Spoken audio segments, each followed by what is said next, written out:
घुटनों की समस्या आजकल बहुत ही कॉमन हो गई है। हर दूसरा इंसान घुटनों की समस्या से पीड़ित है।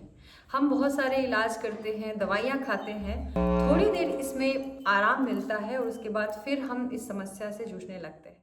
नमस्ते, मैं योगाचार्य शिवानी। स्वागत है आप सभी का हमारे हिंदी के इस चैनल में। आज हम बात करने वाले हैं घुटनों से संबंधित समस्याओं का जड़ से समाधान कैसे हो, मर्म चिकित्सा द्वारा। सबसे पहले तो हम जानेंगे कि इस वीडियो में आज हम क्या क्या सीखने वाले हैं। ये मर्म क्या है, इसका नाम क्या है, ये हम पहले जानेंगे। इसको कैसे इंडिकेट करना है, इसका लोकेशन क्या है, कहाँ ये स्थित है, और इसको दबाव कैसे देना है, स्वयं का इलाज कैसे कर सकते हैं, दूसरों का इलाज कैसे कर सकते हैं, साथ ही क्या क्या चीज़ें ध्यान में रखनी है दबाव देने से पहले, दबाव देने वक्त और दबाव देने के बाद क्या क्या सावधानियां रखनी है। ये सारी चीज़ें समझेंगे हम इस वीडियो में, तो इस वीडियो के अंत तक बने रहिएगा। सबसे पहले जानते हैं इस मर्म का नाम। मर्म का नाम है जानू मर्म। अब ये कहाँ स्थित है इसको समझेंगे। आप देख रहे हैं जो पेशेंट है हमारे, वो लेटे हुए हैं। अब इनके पैर में मैं आपको इंडिकेट करके दिखाऊंगी। आप देख सकते हैं ये घुटने का पीछे वाला हिस्सा है। इस हिस्से में आप देखेंगे दो गड्ढानुमा आपको स्थान दिखेगा, एक ये और एक इस साइड। आप देख सकते हैं ये, तो मैं इसे इंडिकेट करती हूँ, आप इसे देखेंगे। ये दोनों गड्ढा हमारा जानू मर्म का है और ये पीछे वाला हिस्सा है।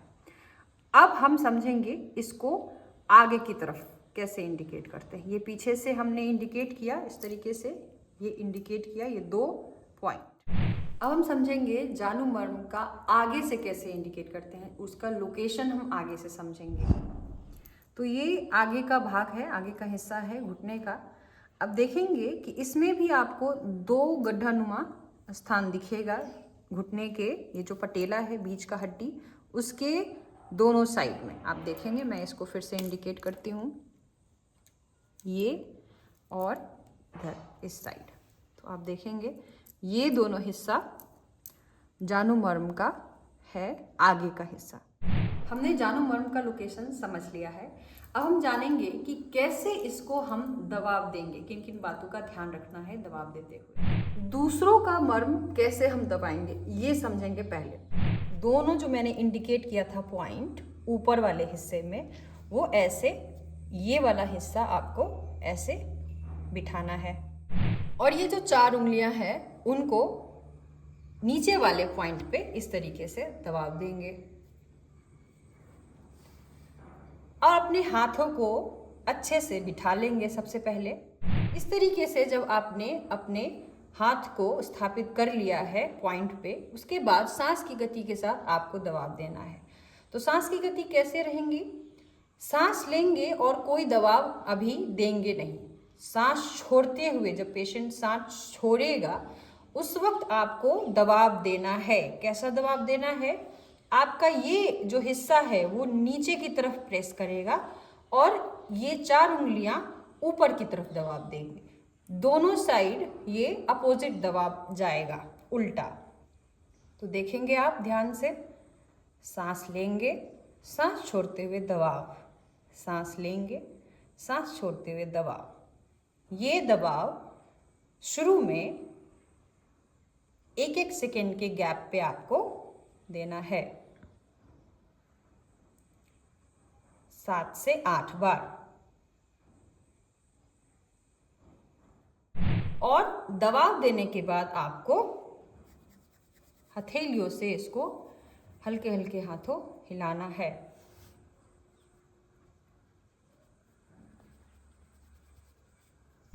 अभी हमने जाना कि किस तरीके से हम दूसरों के मर्म को दबा सकते हैं। अब जानेंगे कि हम अपने मर्म को, अपने जानू मर्म को कैसे दबाव दे सकते हैं। सबसे पहले तो आप जिस तरीके से दूसरों का आपने दबाया है उस तरीके से स्वयं का भी आप दबाव दे सकते हैं।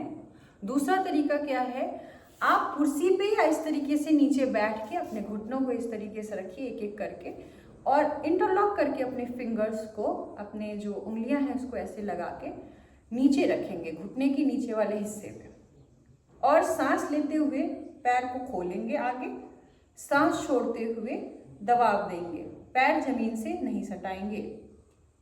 इस तरीके से आपको 5-10 बार करना है।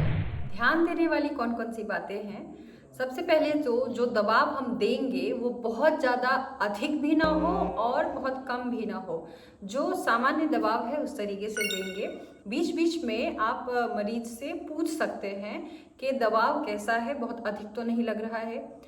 अगर दर्द बहुत अधिक है घुटने में तो कम ही दबाव देंगे शुरुआत। खाने के तुरंत पहले या बाद दबाव नहीं देंगे। आधे 1 घंटे का गैप रखिए खाने में और दबाव देने में। दबाव और सांस दोनों संबंधित हो, सांसों के साथ ही आपको दबाव देना है। जब सांस लेंगे तो दबाव नहीं देंगे, सांस छोड़ते वक्त आपको दबाव बनाना है। एक बार में आपको 7 से 8 बार ही दबाव देना है, 1-1 सेकेंड के गैप को रखते हुए, और ऐसा आप दिन में 2 से 3 बार कर सकते हैं। अन्य कोई प्रश्न आपके मन में उठ रहा हो या कोई सुझाव हो तो आप हमें इस वीडियो के नीचे कमेंट करके बता सकते हैं या हमसे संपर्क कर सकते हैं। अगर आपको मर्म थेरेपी या कोई भी और वैकल्पिक चिकित्सा या योग सीखना हो तो आप उसके लिए भी हमें संपर्क कर सकते हैं। ऑफलाइन ऑनलाइन दोनों तरीके का कोर्सेज हमारे एवज गुरुकुलम में चलते हैं। सर्टिफिकेट कोर्सेज भी हैं, तो उसके लिए आप हमें संपर्क कर सकते हैं। मिलते हैं अगले वीडियो में। आपका दिन शुभ हो। नमस्ते।